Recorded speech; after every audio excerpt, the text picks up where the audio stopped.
ثم الرضا عن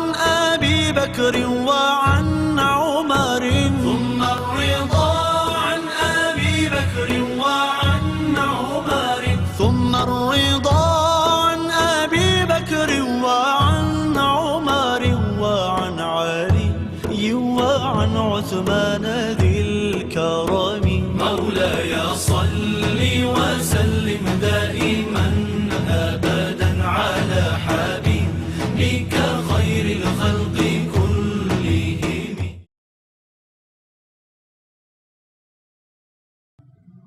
نحمده ونصلي ونسلم على سيدنا ومولانا محمد رسوله النبي الأمين المكين الحنين الكريم الرؤوف الرحيم. أما بعد، أعوذ بالله من الشيطان الرجيم. بسم الله الرحمن الرحيم. وعد الله الذين آمنوا منكم وعملوا الصالحات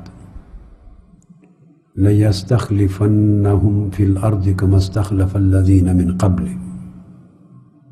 صدق الله مولانا العظيم. محترم مشائخ علماء کرام، معزز اساتذہ، عزیز طلبہ، عزیزان محترم، خواتین و حضرات اور جملہ سامعین و ناظرین، اللہ جل مجدہ کی توفیق سے ہم دفاع شان صدیق اکبر و فاروق اعظم رضی اللہ تعالی عنہما کے موضوع پر ایک سلسلہ وار گفتگو کر رہے ہیں، اور آج اللہ رب العزت کی توفیق سے اس سلسلہ وار گفتگو میں ہم خلافت سیدنا صدیق اکبر رضی اللہ تعالیٰ عنہ کے باب میں بیعت سیدنا علی المرتضیٰ کرم اللہ وجہہ الکریم، اس موضوع کو مکمل کرنے کی کوشش کریں گے، تاکہ اس کے بعد ہم اپنے پروگرام کے اور ترتیب موضوعات کے لحاظ سے حدیث قرطاس کی بحث کا آغاز کر سکیں۔ کل کی نشستوں میں، کل اور اس سے قبل کی نشستوں میں میں نے یہ بات واضح کی تھی کہ حضرات اہل تشیع کی کتب میں مولا علی شیر خدا رضی اللہ تعالی عنہ کی سیدنا صدیق اکبر رضی اللہ تعالی عنہ کی سے بیعت خلافت کرنے کے موضوع پر متضاد موقف ہیں ان کی اپنی کتب میں، اور وہ کسی ایک موقف پر شیعہ کتب متفق نہیں ہیں۔ تو میں نے اجمالاً ان کا ذکر کر دیا تھا، اور پھر ان میں سے دو نقطہ نظر کی تفصیلات بھی شیعہ کتب کے حوالہ جات سے پیش کر دی تھی۔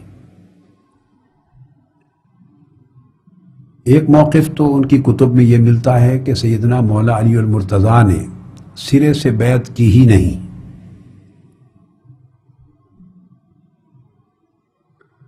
بلکہ بعض کتب میں جب ان کے اوپر جبر اور ظلم کی جھوٹی داستانیں بیان کی گئی ہیں بیعت کے سلسلے میں، اور ان کی گرفتاری کا قصہ اور تلواروں کے سائے میں لائے جانے کا قصہ، کپڑوں کے ذریعے گھسیٹ کر لایا جانا، حضرت خالد بن ولید کو معاذ اللہ انہیں شہید کرنے کے لیے کہا جانا، سیدنا فاروق اعظم رضی اللہ تعالیٰ عنہ کا تلوار لے کر ان کے سر پہ کھڑا ہو جانا، حضرت عباس کا آ کر چھڑانا، وغیرہ وغیرہ، یہ سب لغویات اور مکذوبات جن کی کوئی حقیقت نہیں، اور یہ سب شیعہ کتب کی من گھڑت روایات ہیں۔ ان میں سے کسی بات کی تائید اہل سنت کی کسی معتبر کتاب میں نہیں ملتی، اور روایات صحیحہ میں سے کہیں سے اس کی تائید نہیں ملتی۔ یہ بعض شیعہ کتب نے اس قصہ کو خود وضع کیا، جھوٹے کذاب اور وضاع راویوں نے بیان کر کے ایک داستان تراشی۔ مگر اس باب میں جو چیز سامنے آتی ہے وہ یہ کہ حضرت عباس نے حضرت علی کرم اللہ وجہ الکریم کو معاذ اللہ شہید کیے جانے کے ڈر سے ان کا ہاتھ پکڑ کر زور سے حضرت صدیق اکبر کے ہاتھ کے ساتھ ملا دیا، ہاتھ کو ہاتھ سے ٹچ کر دیا، تو گویا یہ بیعت ہو گئی۔ تو ایک تو موقف ان کی کتابوں میں اس طرح کا آتا ہے جو کہ مضحکہ کا خیز ہے، اور 25 برس کی زندگی خلافت راشدہ کی، اس میں مولا علی شیر خدا کرم اللہ وجہ الکریم کا جو کردار رہا،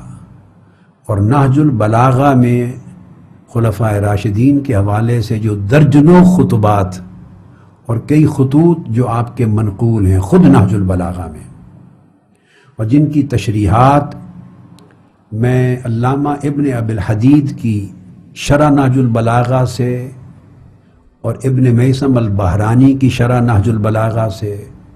اور الدرۃ النجفیہ کی شرح نہج البلاغہ سے اور علی نقی فیض الاسلام کی شرح نہج البلاغہ سے بہت سے ریفرنسز مع دیگر کتب کے جو ناسخ التواریخ ہیں اور کشف الغمہ ہے اور احتجاج تبرسی ہے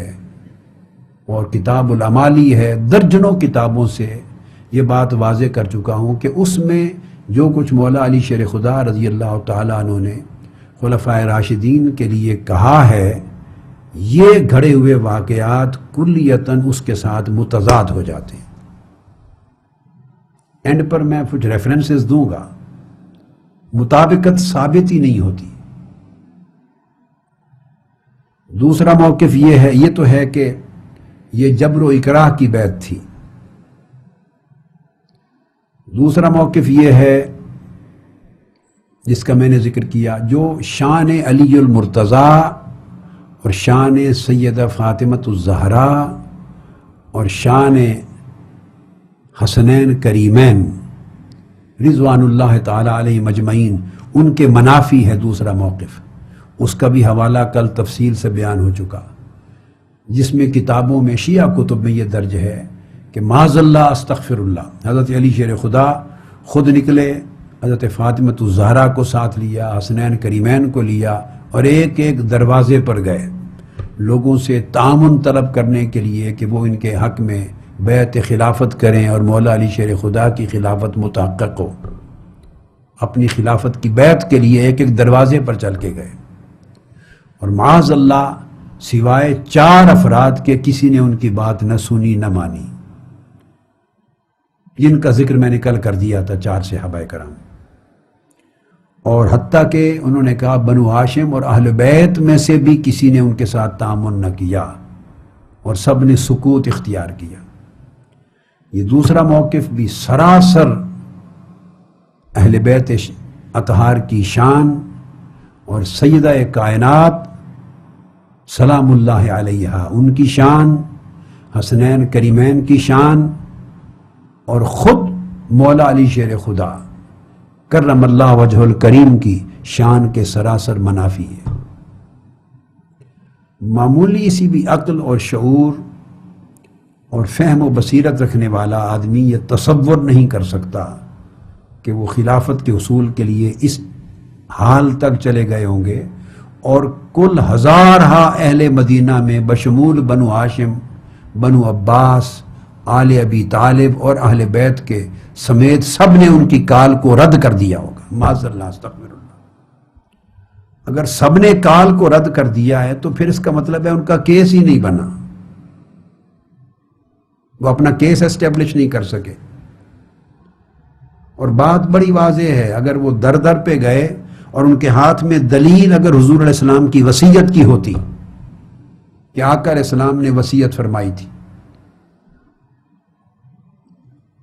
اور غدیر خم کے مقام پر جو آقا علیہ السلام نے فرمایا تھا من کنت مولاہ فعلی مولاہ، اگر اس کا معنی کم سے کم بنو ہاشم کو، بنو عباس کو، آل ابی طالب کو، دیگر اہل بیت کو اور چند 100 صحابہ کرام کو، کم سے کم جو اس حدیث کے اور واقعہ کے راوی ہیں، اگر ان کے ذہنوں میں بھی معنی یہ ہوتا کہ وہ من کنت مولاہ فعلی مولاہ، اس کا معنی ہے حضرت علی کی خلافت بلا فصل، کہ حضور علیہ السلام کے بعد آقا علیہ السلام نے اس اعلان کے ذریعے آپ کو خلیفہ المسلمین امیر المؤمنین مقرر کر دیا اور آپ کے امام اور خلیفہ ہونے کا اعلان فرما دیا۔ اگر یہ معنی چند ایک کے ذہنوں میں بھی ہوتا تو معاذ اللہ استغفر اللہ وہ ہر دروازے سے ناکام واپس نہ لوٹتے۔ جنہوں نے اپنے کانوں سے تاجدار کائنات صلی اللہ علیہ وسلم کی زبان اقدس سے یہ فرمان سن رکھا تھا، وہ حیا کرتے۔ کم سے کم بنو ہاشم، بنو عباس، آل ابی طالب اور اہل بیت کے افراد تو اس کا پاس کرتے۔ لہذا یہ دوسرا قول بھی سراسر مردود ہے۔ تو پہلا قول ظلم اور جبر کا، اور دوسرا قول در در پہ جا کے آواز دینے کا اور ناکام واپس لوٹنے کا،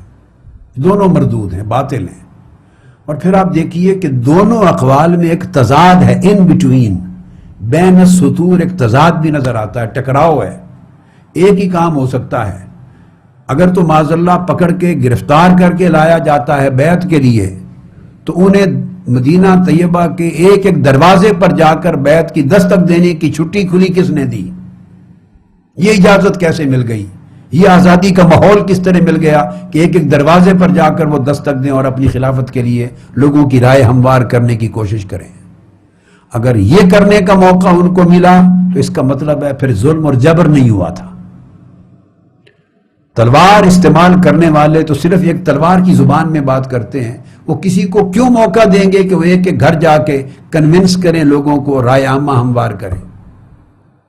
اور اگر ایک ایک دروازے پر جا کر کنونس کیا ہے تو پھر تلوار اور ظلم و جبر کی داستان جھوٹی ہے۔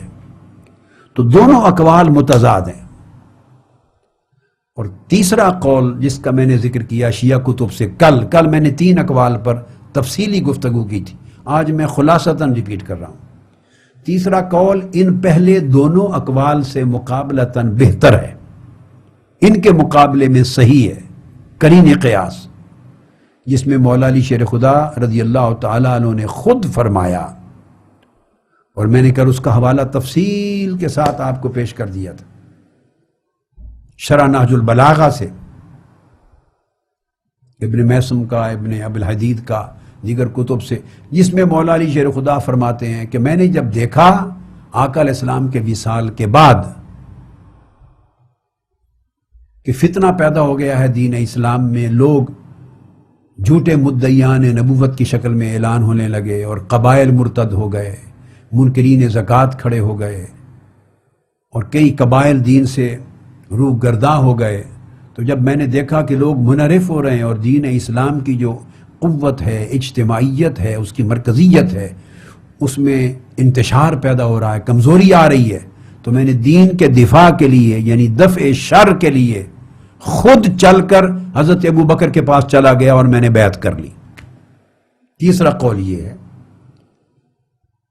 اب میری کل کی گزشتہ نشست میں تفصیل کے ساتھ میں نے پوری عبارات پڑھ کے بتا دی حوالوں کے ساتھ، اب تو میں ملخص دے رہا ہوں صرف۔ اب اس صورت میں پہلے دونوں قول رد ہو گئے کہ آپ نے دیکھا کہ دین اسلام پر برا وقت ہے، فتنوں کا وقت ہے، اور یہ وہ فتنے ہیں جن کی نشاندہی آقا علیہ الصلوۃ والسلام نے خود فرما دی تھی جب تعلیم دی تھی علیکم بسنتی و سنت الخلفاء الراشدین مہدیین، کہ جو لوگ تھوڑا عرصہ بھی میرے بعد زندہ رہیں گے وہ فسیرا اختلافاً کثیرا، وہ بڑے اختلاف اور فتنوں کو آنکھوں سے دیکھیں گے۔ اس وقت جب فتنوں کا دور ہوگا تو خلفاء راشدین کی سنت کو تھام لینا، اس کا عملی نمونہ اور عملی پیکر بنے سیدنا علی المرتضیٰ کرم اللہ وجہ الکریم۔ یہ تیسرا موقف تھا جو شیعہ کتب سے میں نے کل بیان کیا، اور اس پر میں نے اہل سنت کتب کا کوئی حوالہ نہیں دیا، سب شیعہ کتب سے بیان کیا۔ اور یہ قرین قیاس ہے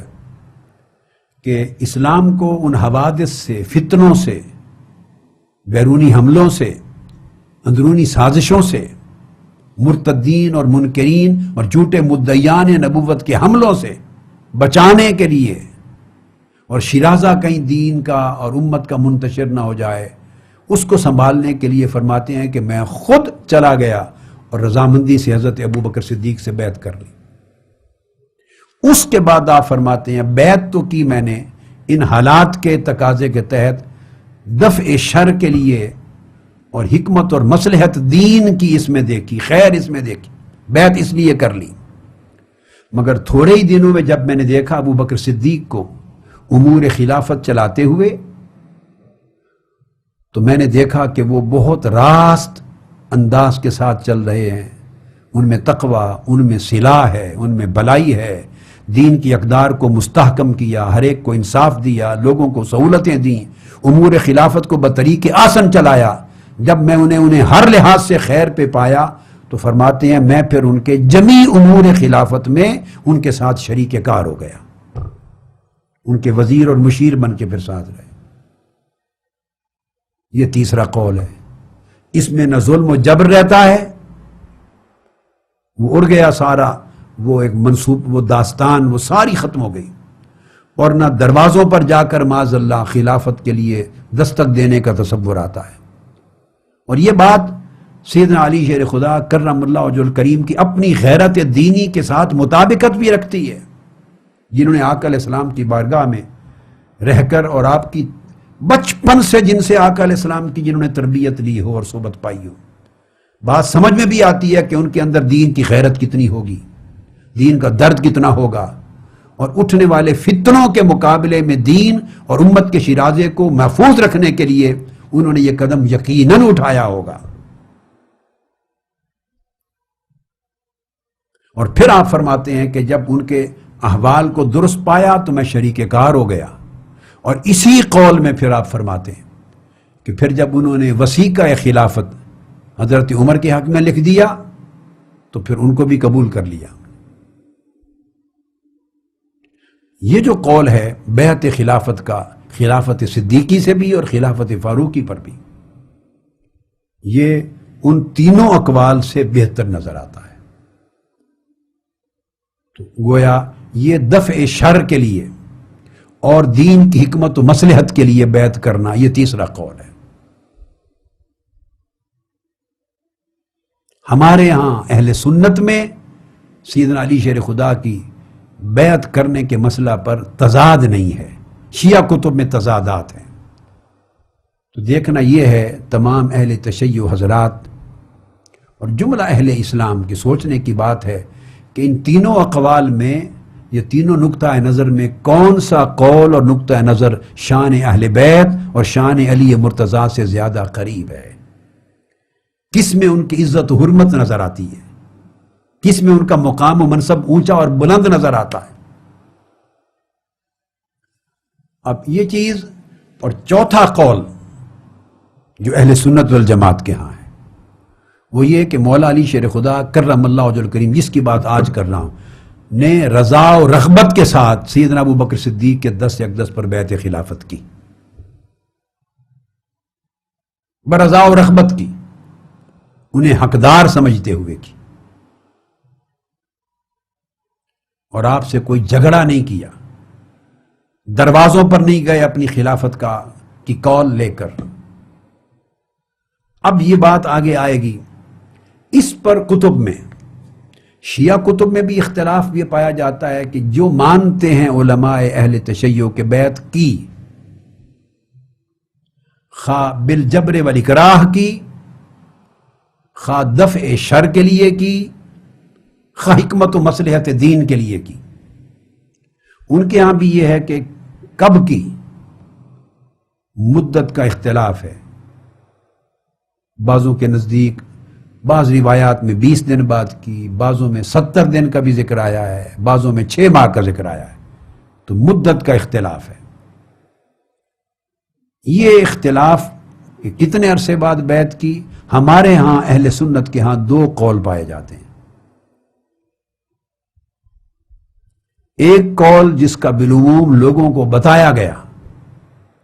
اہل تشیع کے بعض علماء نے، مبلغین نے بتایا کہ 6 ماہ بعد کی بیعت، اس کو بھی لوں گا، اور اس کا حوالہ صحیح بخاری کا دیا جاتا ہے۔ اور دوسرا قول ہے کہ پہلے ہی دن بیعت کر لی۔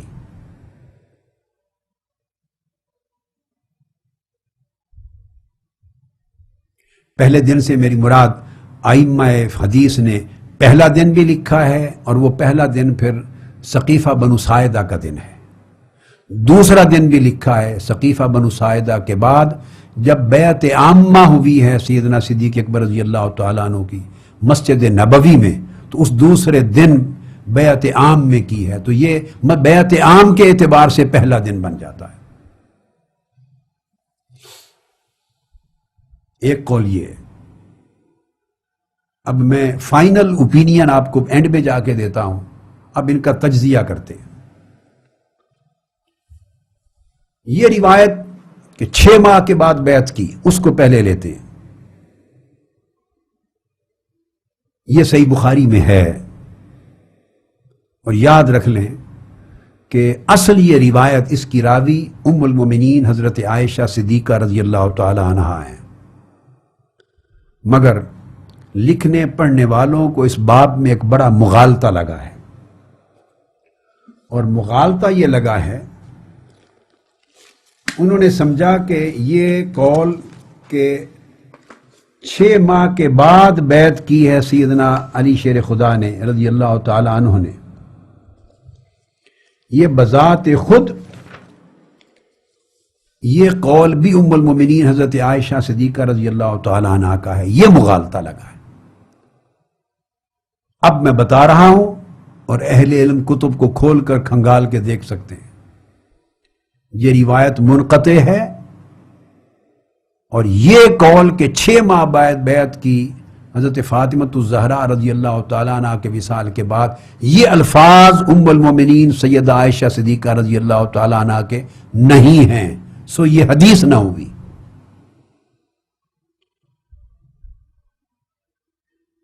یہ قول صرف زہری کا ہے، امام زہری کا۔ ان سے کسی نے روایت کے بیان میں آگے پوچھا، اور یہ روایت اس میں ادراج ہوا ہے، مدرج ہے، ضعیف ہے۔ ان سے پوچھا کہ کتنا عرصہ بعد حضرت فاطمۃ الزہرا کے وصال ہوا؟ وہ جواب دیتے ہیں 6 ماہ بعد۔ کتنا عرصہ بعد آپ نے بیعت کی؟ تو ان کی وصال کے بعد بیعت کی۔ یہ سارا قول زہری کا ہے۔ اس میں شک نہیں ہے کہ اس کو درج کیا ہے امام بخاری نے، مگر ہر بات جو امام بخاری نے درج کر دی ہو، ہم سند دیکھے بغیر اور قول کس کا ہے، آیا حدیث ہے یا قول ہے، آنکھیں بند کر کے اس چیز پر عمل نہیں کیا کرتے۔ اہل سنت کے ہاں علم الحدیث میں ایک فن ہے، ورنہ صحیح بخاری میں رفع یدین کی احادیث موجود ہیں، تو اگر آنکھیں بند کر کے ہر ایک پر عمل کرنا ہوتا تو احناف ساری دنیا کے رفع یدین کیا کرتے ہوتے۔ ہمارا عمل ترک رفع یدین پر ہے۔ امام بخاری نے باب بنائے ہیں آمین بالجہر کے، گو حدیث آمین بالجہر کے عنوان کے تحت ایک بھی متن حدیث میں آمین بالجہر کہنے کی حدیث نہیں لا سکے۔ وہ فضیلت تامین کی، آمین کے کہنے کی فضیلت ہے، مگر باب آمین بالجہر کا کیا ہے، امام بخاری نے بیان کیا ہے۔ ہم آنکھیں بند کر کے نہیں چلتے۔ اہل سنت کے ہاں علم الحدیث میں بڑی احتیاط ہے، صرف اس قدر ہے کہ جو وہ روایت کرتے ہیں وہ امام بخاری کا درجہ تمام کتب سے اصح ہے، سند کے اعتبار سے، اسناد کے اعتبار سے سب سے زیادہ صحیح ہے۔ سند میں غلطی نہیں ہے، مگر میں فرق اور بیان کر رہا ہوں، سند پہ تان نہیں کر رہا، میں بیان کر رہا ہوں کہ ام المومنین عائشہ صدیقہ رضی اللہ تعالی عنہ کا قول ختم ہو گیا ہے، اس کے بعد قالا کہہ کر، یہ میں بحث آپ کو پورا حدیث اس کا متن کل جب مسئلہ فدق پر بحث کروں گا انشاءاللہ تعالی تو میں اس حدیث کا پورا متن پڑھ کے آپ کو سناؤں گا. آج میں پاسنگ ریفرنس دے رہا ہوں، پوری تمام متن دکھاؤں گا. اس میں حضرت عائشہ صدیقہ رضی اللہ تعالی عنہا بیان کر رہی ہیں اور درمیان میں آگے چل کے قالا کا لفظ آتا ہے. یہ قالا سے مراد امام زہری کا قول ہے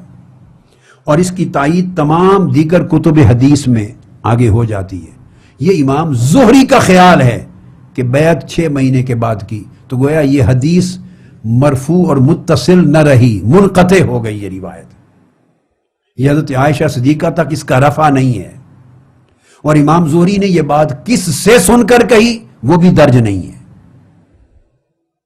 تو اس روایت کی حقیقت تو یہ ہے کہ یہ سند منقطع ہے، اور امام زہری نے خود وہ دور ہی نہیں پایا. ان کی وفات 124 ہجری میں ہوئی. انہوں نے سیدنا صدیق اکبر کا اور سیدنا مولا علی شیر خدا کا وہ بیعت کا وہ دور پایا ہی نہیں ہے. یقیناً انہوں نے یہ بات کسی سے سنی ہے، کس سے سنی ہے اس کا ذکر روایت کی سند میں نہیں ہے. کس نے ان کو خبر دی اس کا ذکر نہیں آیا. نتیجہ اس کا یہ ہوا کہ ایک طرف تو مولا علی شیر خدا پہلے ہی دن سے سیدنا صدیق اکبر کے پیچھے پنجگانہ نماز ادا کر رہے ہیں، اور نماز ادا کرنا خلیفہ وقت امیر المومنین ہی امامت کراتے تھے، اور آقا علیہ السلام نے حیات طیبہ میں ہی وصال مبارک سے پہلے 3 دن آخری ایام ان کو امام مقرر کر دیا تھا، اور تسلسل سے آپ پنجگانہ نماز ان کی امامت میں ادا کر رہے تھے ابتدا میں. یہ بات سمجھ میں نہیں آ سکتی کہ نماز تو روزانہ پنجگانہ ان کے پیچھے پڑھ رہے ہوں، بہیں طور امام مان رہے ہوں،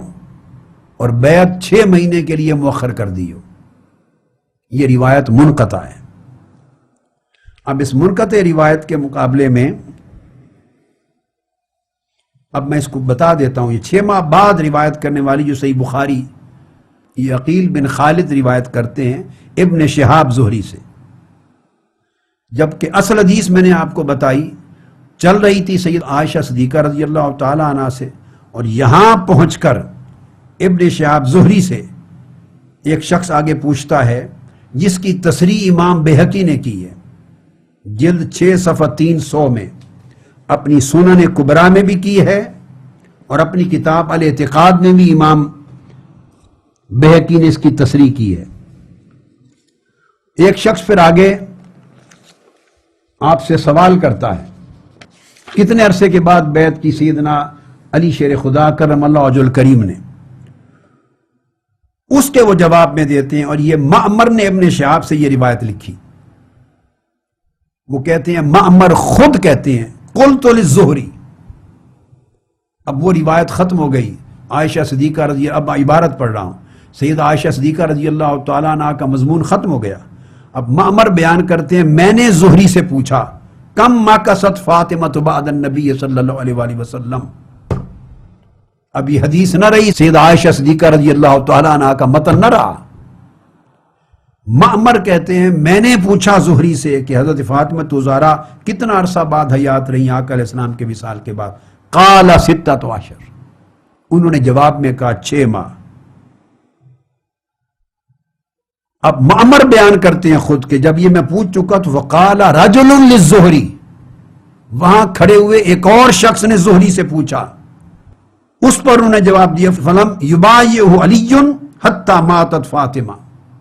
حضرت علی نے بیعت نہیں کی ان کی جب تک فاطمہ زہرا کا وصال نہیں ہو گیا.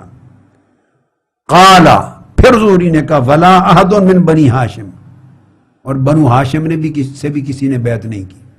لہذا یہ روایت سیدہ عائشہ صدیقہ رضی اللہ تعالیٰ عنہ کی نہیں ہے، یہ قول ہے زہری کا، جو کسی ایک شخص کے پوچھنے کے جواب میں زہری نے کہا ہے. اور زہری امام تاریخ نہیں ہے، وہ راوی ضرور ہیں، منقطع روایت ہے، اس سے اتنا بڑا فیصلہ نہیں کیا جا سکتا. اب یہی چیز امام بہقی نے سنن کبریٰ میں لی ہے، اور یہی چیز میں مسند ابی